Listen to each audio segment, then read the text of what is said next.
Our third speaker is a blogger who's come all the way from Oxfordshire. She's called Beth Britton. And like any good blogger, she doesn't just write what she thinks, she's actually campaigning. I don't think she calls herself a campaigner, but she is. And I think her blog is growing in the number of people who are reading it. And I hope she'll help to get across to the public how important it is that we get much better treatment and care for people with dementia. Beth, I'll hand over to you. Hello, I'm here this evening to talk to you about a family's perspective of living with dementia. Why? Because my dad had vascular dementia for about 19 years. In Dad's case, his vascular dementia was caused by mini strokes as a result of blood clots. He passed away in April this year, aged 85.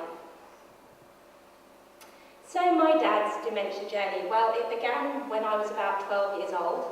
As you can see, he suffered from a variety of symptoms, all of which gradually got worse as time progressed.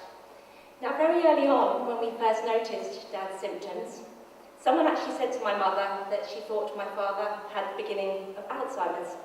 And Mum came home and told myself and my siblings this, and we all looked at each other and we were like, Alzheimer's? What's that? He can't have that, he's only in his 60s. Sadly, although she had the actual form of dementia wrong, he did, as we went on to discover, have dementia. So, Dad's diagnosis. Well, he went about 10 years without a diagnosis. That's despite the fact that his GP, social services, and even a consultant psychiatrist knew that Dad had dementia. Indeed, after his diagnosis, the very same psychiatrist actually said to us that on a home visit to see my father, he had actually identified his dementia, but he couldn't do anything until a crisis point occurred. In my father's case, that crisis point was when he had a larger stroke. He collapsed on the floor. He was there all night, and without a family, he could actually have died on that floor because he was frozen when we found him. So what next? Well, obviously, a dementia diagnosis comes as a big shock to any family. We were told, once Dad had had his diagnosis, that he would no longer be able to remain at home and that he would have to go into a care home. That set in train the last 9 years of his life, which would be spent in 3 different care homes. The first one was a residential home, and he was only there for a few months. They told us that they couldn't cope with his behaviour, they didn't have the staffing levels, and he was sent back to hospital. He spent a further 3 months in hospital, and in that time he lost half of his body weight until we got him a place in a nursing home where he spent over 8 years. In that time, that home was owned by 4 different providers. It had numerous different managers. It was even owned by Southern Cross. I'm sure you've heard of them, the failed care home provider.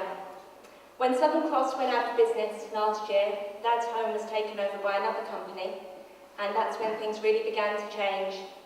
The management changed, the staff left, and basically the care declined. The home was being run on agency staff. In the end, my father developed pressure sores and an aspiration pneumonia that was to end his life. When Dad was in hospital with pneumonia, and it was clear they couldn't do any more for him, we were very fortunate to find a place in a not-for-profit care home that provided fantastic end-of-life care for my father in the last 2 weeks of his life, during which time we celebrated his 85th birthday. So who was my dad? Well, it's very important when someone goes into a care home that the people who are looking after them get to know who they really are, particularly if they can't articulate that themselves. So as you can see from the pictures, my dad was a man he loved animals, he loved the countryside, he was a farmer, he loved gardening, and he loved his family. Yes, that picture on the bottom there is me. So making my dad's dementia journey the best it could be, well, this picture is of the memory box we had outside my father's room. And it detailed to everybody who walked past, whether they went in to see him or not, about his life from when he was born to when myself and my siblings were born. And it explained his occupations and his passions, including the fact that he was an Arsenal fan. It runs in the family. So through the years, Well, I would say that generally my dad actually had a very good quality of life. I would like to put over a positive message as best as I can. As you can see, we had some very happy times. I particularly love the picture of Dad with his pint of beer on his 80th birthday. Things my dad loved. Yes, that is right. Things my dad loved. Well, this is just 4 of them. There's too many to talk about in the time that I have. The top picture shows me feeding Dad. Food was one of the big passions in his life. Sadly, for the last 4 years of his life, he developed a swallowing problem, and he had to have all of his drinks thickened and all of his food pureed. Despite that, he actually had an excellent appetite and generally maintained a very good weight. The picture of me singing to Dad is because music was the main therapy in my dad's life. We actually banned TV from his room, and we had music playing constantly. Indeed, when he could no longer hold a conversation, he could still sing a song. That was how important music was to my dad. I'm a big believer in music therapy for dementia. I actually trained as a professional singer and did 35 gigs in care homes last year. And that picture of me and my dad is actually the gig that I did at Dad's home. Excruciatingly embarrassing because they knew me all. The picture of Dad in his Panama hat sort of sums up when he was at his happiest, which was outside. I'm a huge believer in getting people outside, not keeping them confined to a care home, to 4 walls, to actually get out and do things. And that was really what helped to provide my dad with excellent quality of life, and we had some very happy times sat outside in the garden. The bottom picture of my dad and me having a cuddle really sums up that he loved his family.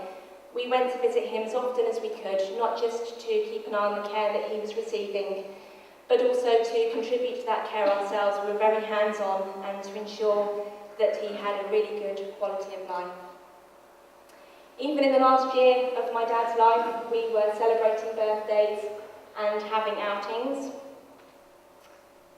And even 2 days before he developed the aspiration pneumonia that was to end his life, we were actually having a lovely, happy family afternoon together.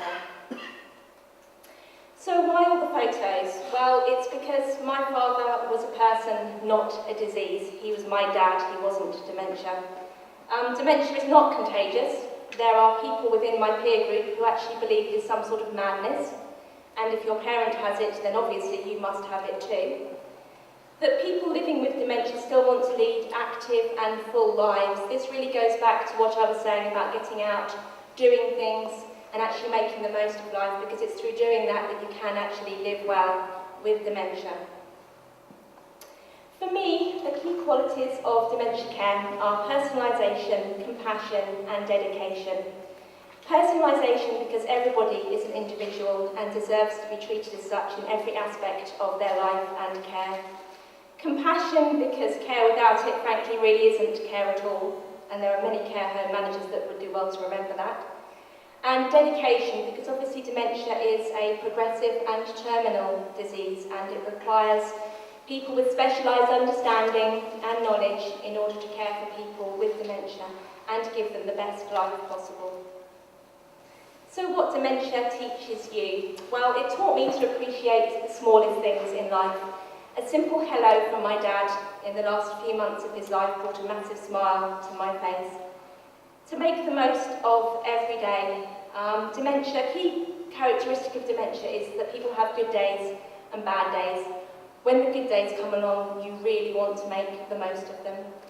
To never give up. Obviously, we don't have a cure at the moment, as my colleagues have touched on, but there is so much that can be done to make the quality of life with people with dementia better than it was 10, 20 or 30 years ago. And finally, to share experiences. That's really where I'm at now with my career. As Mark mentioned, I'm a blogger. I launched D for Dementia on the 20th of May this year, and the aims of it really are to provide support and advice, to inform and educate, to promote debate, and to campaign for improvements in dementia care. As you can see, I write about lots of different topics, from sensory stimulation to end-of-life care, the use of antipsychotics and the government's trendy dementia-friendly communities. I also write for other organisations as well, including Engage With You, My Ageing Parent and the Nursing Times. So my vision, well, the vision for my work really is to create greater awareness, to break down stigma, to educate all generations, from children in school right through to their grandparents, to support those who are going through their own dementia journey. I know that when we began Dad's dementia journey, we would have loved to have had more support and understand more about, frankly, what dementia was. So it's really to help people along their own individual journeys. And finally, to inform and influence those who make health and social care policy. That's basically politicians and professionals. That's a little bit more of a slow burn at the moment, but I am getting there. So my dad's legacy. For me, it's everything he went through is there to inform, educate and influence others. I believe that he would have wanted to make a real and lasting difference, and I hope through my work that will be his legacy. You can read more about what I do on my blog. You can also follow me on Twitter, and you can find me on Facebook. Thank you very much.